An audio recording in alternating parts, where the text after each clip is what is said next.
একদম বিনামূল্যে আমাদের শরীরের ভেতরে যে ক্ষতিকারক অ্যাসিড আছে যেটা আমাদের রক্তে মিশে থাকে সেই জিনিসটি আপনি কিভাবে শরীর থেকে বের করে দিতে পারবেন এই বিষয় নিয়ে বিস্তারিত আলোচনা থাকছে আমাদের আজকের ভিডিওতে। বিশেষ করে যারা বয়স্ক আছেন তাদের জন্য কিন্তু এই টিপসটি বেশি গুরুত্বপূর্ণ।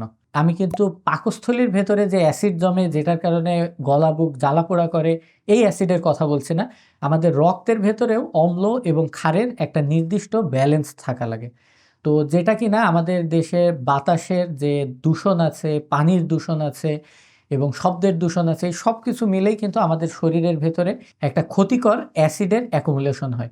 তো এটার মাত্রা আমরা সাধারণত 7.4 এর কাছাকাছি রাখতে চাই।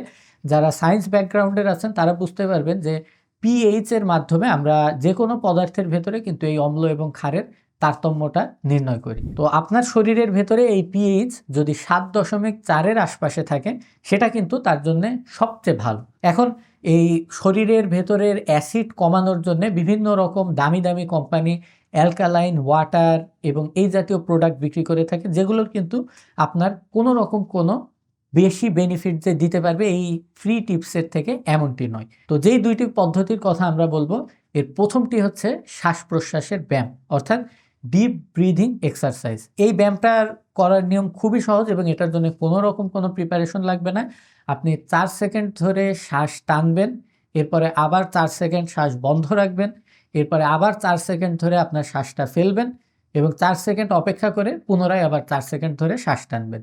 এভাবে যদি আপনি 10 বার করতে পারেন তাহলে কিন্তু আপনার রক্তের থেকে অতিরিক্ত কার্বন ডাই অক্সাইডটা বের হয়ে যাবে এবং এই কার্বন ডাই অক্সাইডটাই কিন্তু আপনার রক্তের ভেতরে যে অম্লের পরিমাণ আছে অর্থাৎ অ্যাসিডের পরিমাণ এটাকে বৃদ্ধি করে রাখে। তো বয়স্ক মানুষদের ক্ষেত্রে দেখা যায় তাদের মাংসের যে দুর্বলতা বা আমাদের যে পেট এবং বুকের মাঝখানে ডায়াফ্রাম আছে এটার দুর্বলতার কারণে কিন্তু তারা ঠিকমতো শ্বাস প্রশ্বাস নেন না।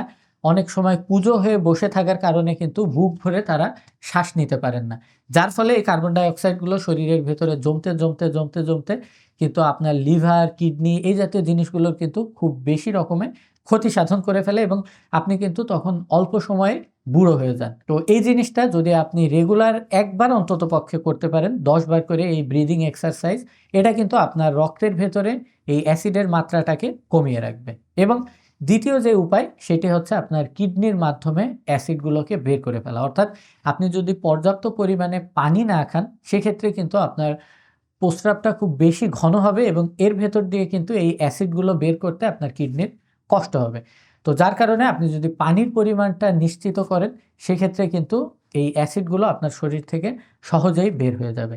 মনে রাখবেন আপনার শরীর আপনার নিজের যত্ন নেওয়ার জন্য যথেষ্ট। এর জন্য আপনাকে কোনো আহামরি টাকা পয়সা খরচ করে চেক আপ করা অথবা আহামরি কোনো রকম সাপ্লিমেন্ট বা এই অ্যালকালাইন ওয়াটার কিনে খাবার কোনো রকম প্রয়োজন নেই। আপনি ব্রিদিং এক্সারসাইজ করুন, পর্যাপ্ত পরিমাণে পানি খান, নির্দিষ্ট পরিমাণ ঘুম নিশ্চিত করুন। এতে কিন্তু আপনার রক্তে যে ক্ষতিকারক অ্যাসিড রয়েছে এটা কিন্তু আপনার শরীর থেকে বের হয়ে যাবে। এবং শরীর থেকে অ্যাসিড বের হওয়ার জন্য এই দুইটিই কিন্তু পদ্ধতি রয়েছে, একটা আপনার ফুসফুস এবং অপরটি আপনার কিডনি।